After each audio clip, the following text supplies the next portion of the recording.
Okay, this is the course introduction and overview for Elite Deviance and Crime.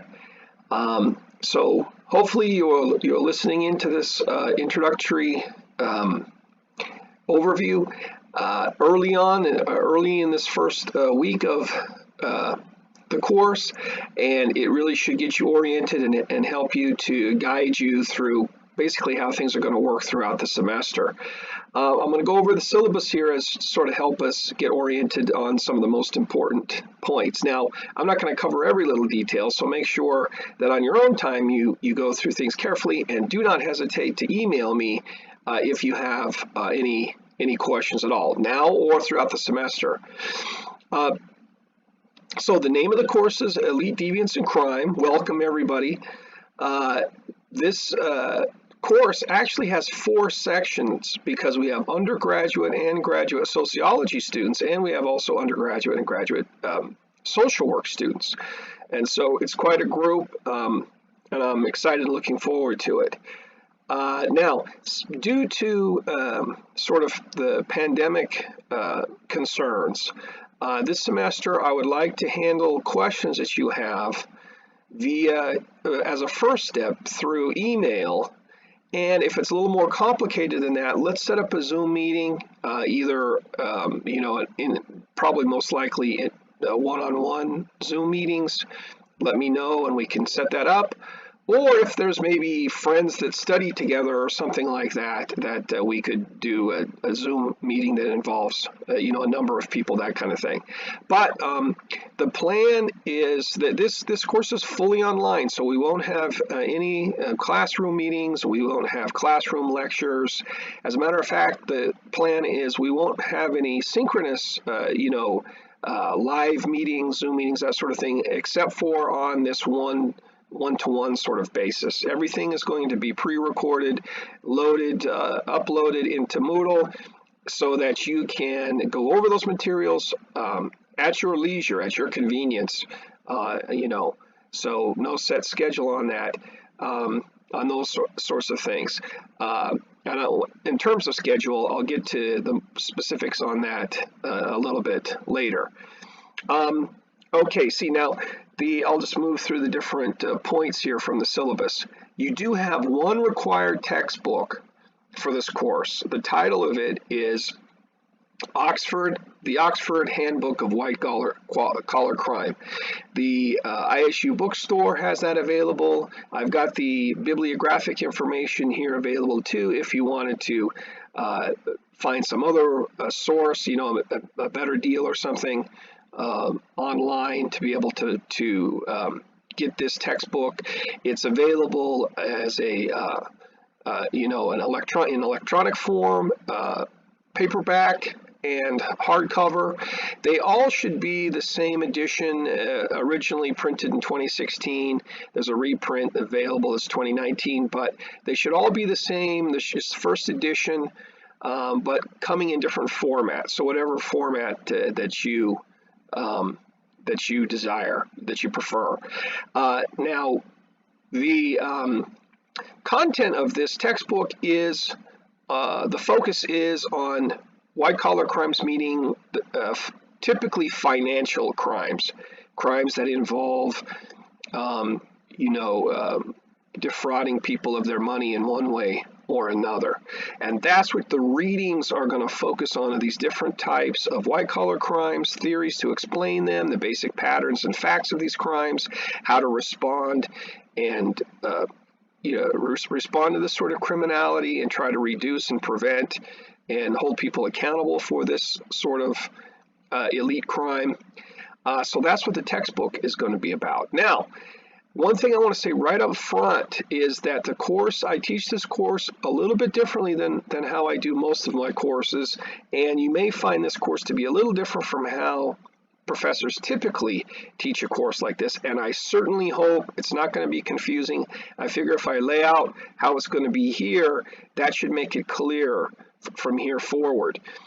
As you can see with the title of the textbook, White Collar Crime, all textbooks in this area have a name like white collar crime. They may, there's, I can think of at least one textbook that's called Elite Deviance, but all textbooks have in common a focus on financial crimes committed by powerful people, business individuals, government officials, etc.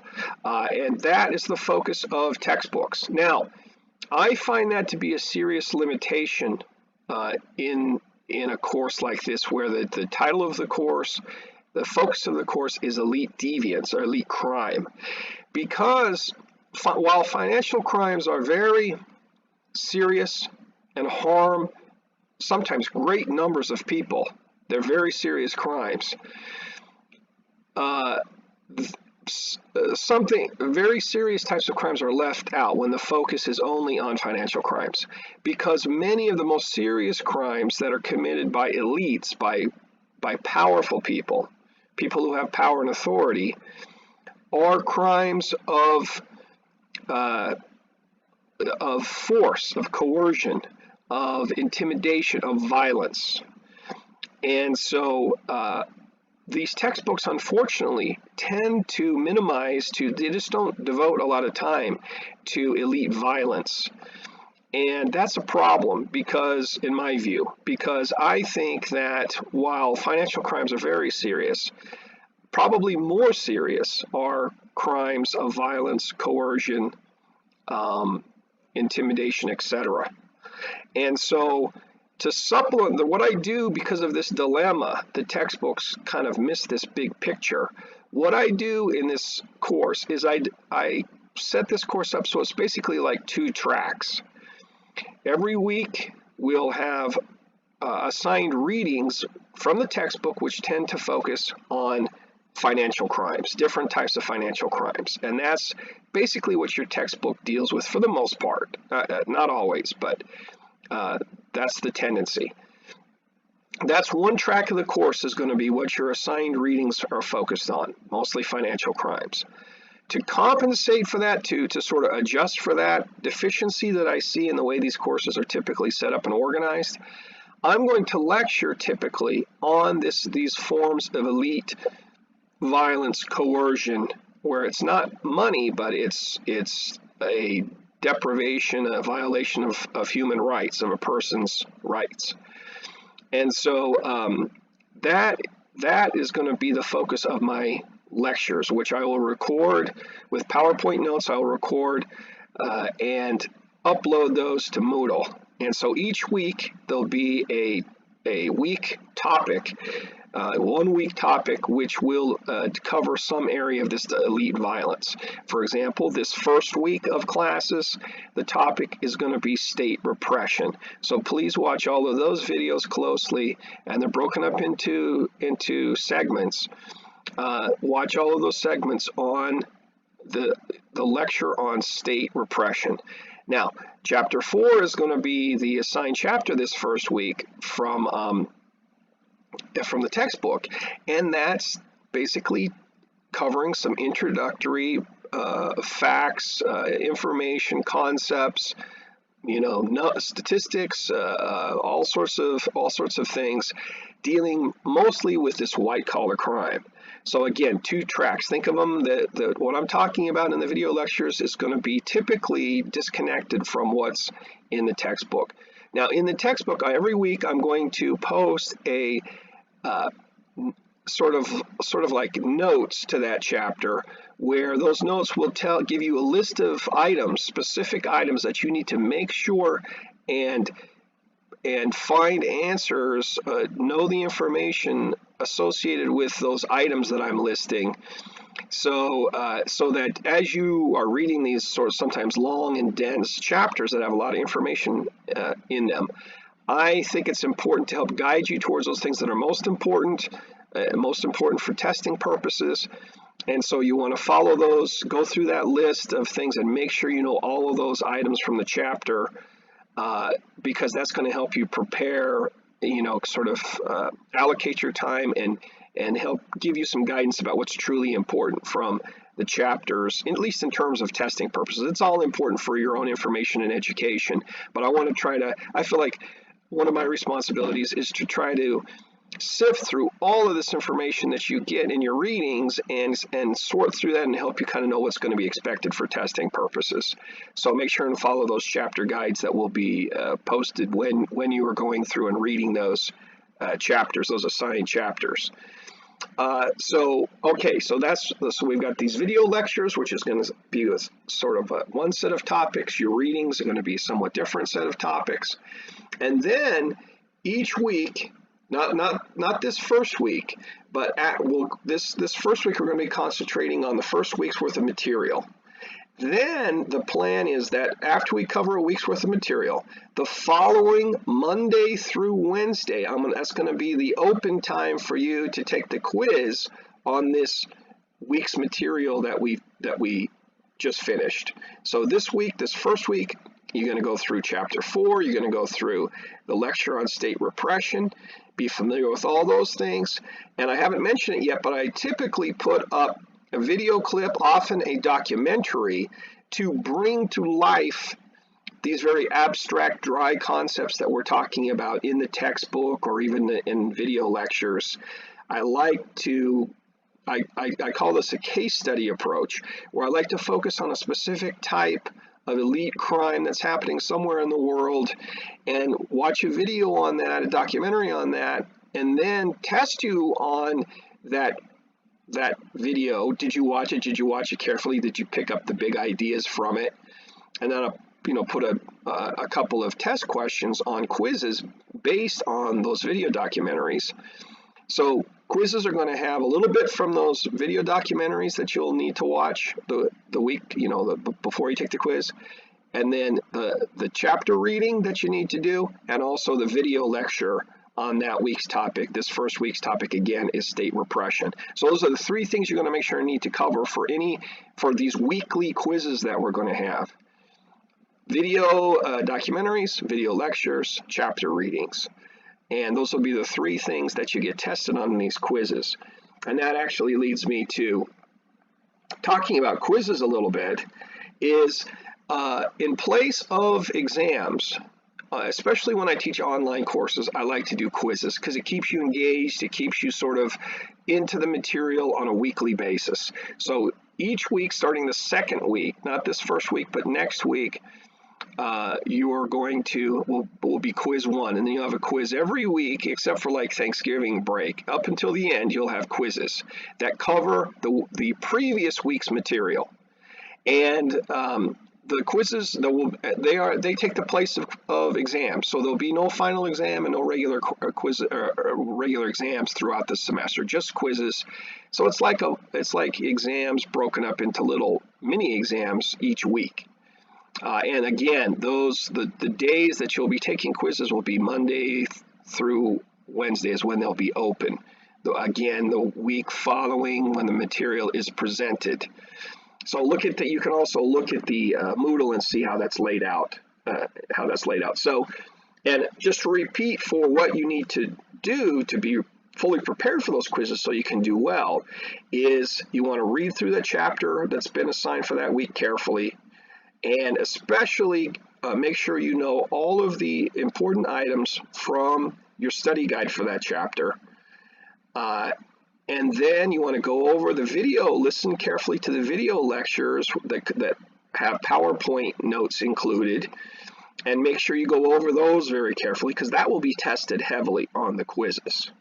And then finally, make sure you watch any video documentaries because I also test on those. The documentaries are much more, the videos are much more than don't think of them as, oh, okay, now it's time to kick back and watch a video and relax, no big deal. No, you get tested on those, and you'll see here in a minute that you also get assignments based on those video documentaries as well. So they're in a serious part of the class.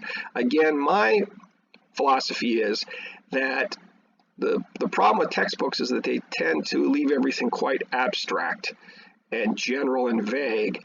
And these topics are very important, and they can really be brought to life and dramatized. And you can see the importance of them when you see real life people being victimized. And so that's why I include videos throughout the semester, is to put the flesh and bone on these abstract ideas. So I consider the video part to be very important, just like the rest of it. So that's what the quizzes are going to be like. Again, if you have any questions about any of these things, please let me know. If you do ask me questions and it's something that really applies to the whole class and something I would like the whole class to know about, I'll put together little video updates that I will post in Moodle and say, hey, here's a couple of issues that came up that students brought these to my attention via email, and I thought this was really important. So I'll add upload little video recordings if I need to update things, expand on things, answer questions, etc.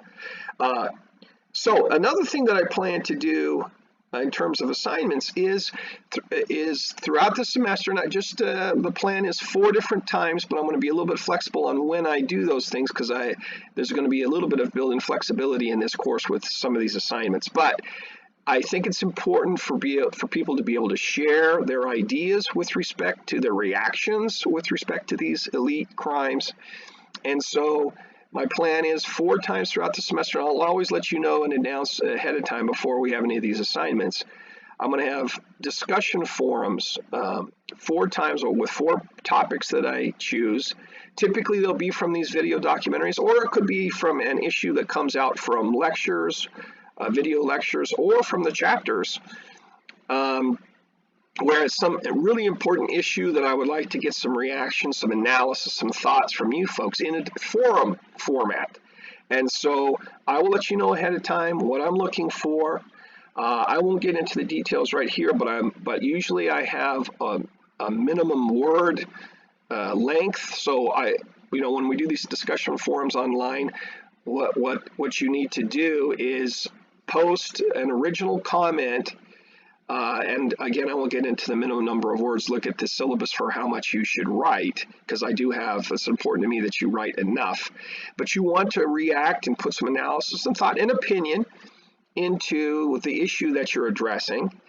And so everybody's assigned to do one original post like that, and then to read everybody else's comments and to respond to other people's original comments with a minimum, that's two's acceptable as plenty, 2 responses to other people's posts, where you respond, agree, disagree, reinforce, add to what they're saying. And so you're going to have it for a total of 3 posts, 1 original one, which will be longer, and then 2 somewhat shorter replies to other people's original posts. And again, please, when we get to that point, please be civil, respectful of other people's opinions. People don't have to think the same as you. You don't have to think the same as other people. We embrace and welcome a diversity of opinions on these things. But please, it's very important to be courteous, respectful in dialogues. And there is always the temptation online when you're not face-to-face with someone there's that temptation to be more aggressive or less considerate or less respectful. And let's not go there, because we don't want any of that negativity, any of that sort of aggressiveness among students, of course. So let's just be that's a rule. Always respect, always respect. Don't get personal, always respect.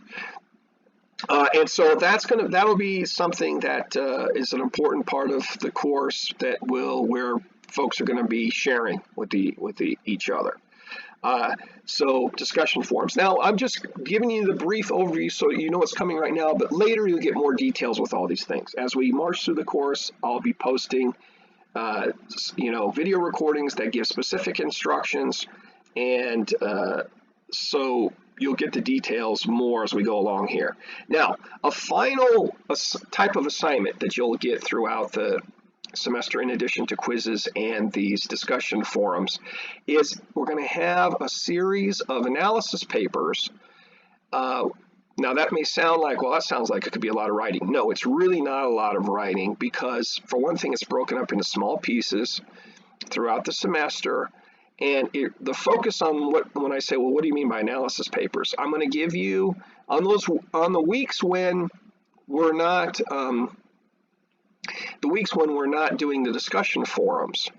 I will assign a topic where I want a reaction, or it's probably better to call it an analysis paper. And let me give you an example of the typical type of assignment that I'm gonna make.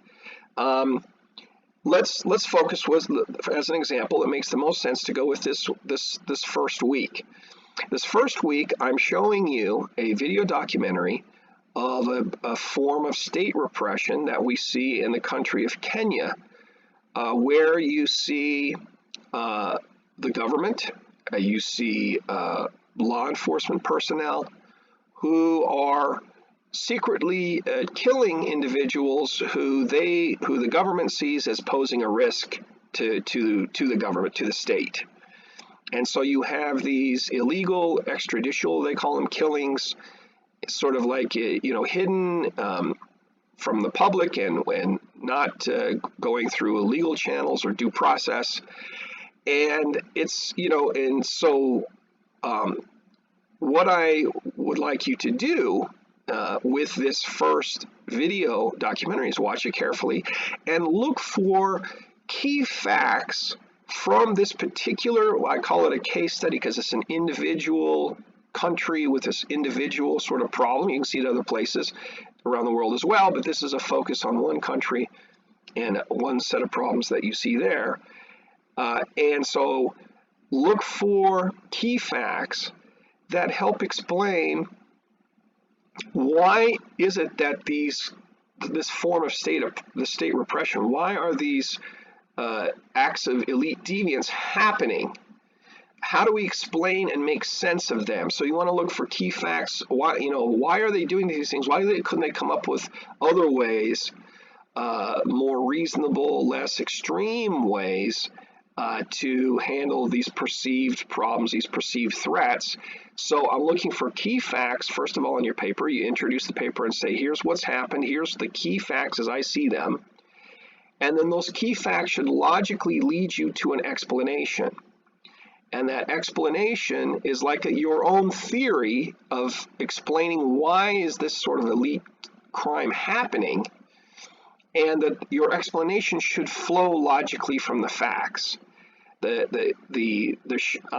looking for a logical flow in your explanation here. The theory that you come up with to explain this type of crime should flow from the facts of the case that you've seen and documented from this documentary. And then finally, number 3, which you'll do in this short analysis paper, is to say, okay, now based on my theory, my explanation of why these crimes are happening, here's the policies that could be put in place. Here are the things that could be done to prevent this type of deviance from happening, right?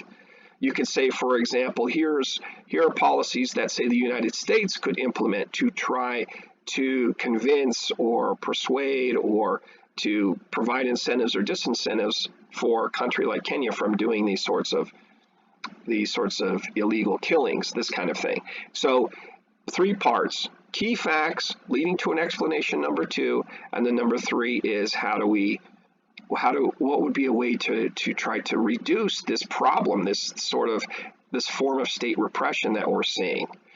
And says a lot of this is analysis. It's your interpretation. It may be different from mine. Your solutions may be different from mine or other students. Perfectly fine. What I'm going to grade this on is going to be based on the clarity of your thinking and presentation. Is it well organized? Is it clear? Is it careful? Is it thoughtful? Is it thrown together? Does it seem half-hearted, or do you really put some thought and effort into it? Effort is, I definitely can sense how much effort somebody's put into a paper, and I reward effort. And even if you completely, I think you kind of blow it, and I don't think your analysis is quite right, again, in my opinion, my opinion doesn't really matter. If you do a serious, thoughtful, well-organized job and present it clearly, you're going to get all your points. And so that we'll be doing that. This first one is going to be assigned this first week, so you're going to watch the video this week. And then whenever I assign an analysis paper, it's going to be due on the Friday. I'm going to give you plenty of time to write it up. So it'll be due on the Friday, the week following the week when the video was presented, right? So this week you're going to watch this video on Kenya. Next Friday, is when that paper needs to be emailed to me, so for it to be on time. If you want to email it early, fantastic. But the following Friday after the paper is assigned, you need to get that to me so it's on time. After that, then you get penalized a little bit each day that goes by and it's late. I'll still accept late papers, but you lose some points. And so please just be diligent and get these, write these up, and it's a lot your own interpretation and opinion. So it's not one of these kind of more difficult papers where you have to go out and get a bunch of sources and take a very scholarly approach. This is more critical thinking, thinking through the facts, thinking through the issues, and coming up with answers and solutions. That's what I'm after here. It's a thinking exercise, and there is no right and wrong. So people can come down differently on these things, and don't worry about that. Okay, so again, I'll give you more specifics on that. Let me know if there's any questions at all, and make sure and read through what I've got written down here as well. And we'll follow this. It'll be basically the same thing each week that we have an analysis paper like this. I'm looking for the same thing. Watch, it's typically going to be a documentary that will be based on. Watch it closely and make sense of it. Make sense of these crimes that you're seeing. Where does this come from? How do we explain it? And then how do we prevent it? How do we reduce this sort of deviance in the future? That's what I'm going to be looking for consistently throughout the semester. What will be different each week is a different case study, a different type of crime, a different sort of elite deviance. So we'll shift on that each week. So that's what these analysis papers are going to look like. Let's see. This video is getting a little long now. Take a look at what my policy on curving grades is. I won't spend time on that now. Same with extra credit, the various services that you could need, if you might need during the semester. You should take a look at that on your own time. We have here a breakdown of the course points. And so 60% of your grade is going to be based on the quizzes, 15% on the discussion forums throughout the semester, and 25% on the analysis papers, for a total of 100%. So everything matters. You want to maximize your points from the get-go, from this first week. Get into the materials and stay caught up so you can do well, from the beginning and throughout the semester all the way to the end. On this last page, you see a schedule of when quizzes are going to be available, and what chapter readings are assigned each week, and the topics in those chapter readings. So it gives you a sense of the pace of the course. Basically, you're going to need to read about a chapter a week. These chapters are sort of a little bit difficult. I wish they were written in a little bit more conversational style. They're quite scholarly, but I didn't want to sacrifice scholarship, and give you something where the quality is not good. So the good part is quality. The con is that these chapters can be a little dense and a little dry. So just have the patience to work through those. And I think that the reading load is very modest. It's just about one chapter per week, and so the course should be fairly straightforward and simple that way. About one chapter to be read per week. One set of video lectures on a particular topic. This week is state repression, and then probably one video documentary of some sort that you're responsible to watch that carefully as well. So again, we're getting kind of long on this video. I'll stop it here, and if there's other issues that I feel that need to be addressed, I'll bring those up as we go along. But again, welcome. I wish everybody the best luck in this course, and I hope everybody does well. And I'm here to help, of course, within the rules, to do whatever I can for you to have the best experience this semester possible. So we'll talk to you soon.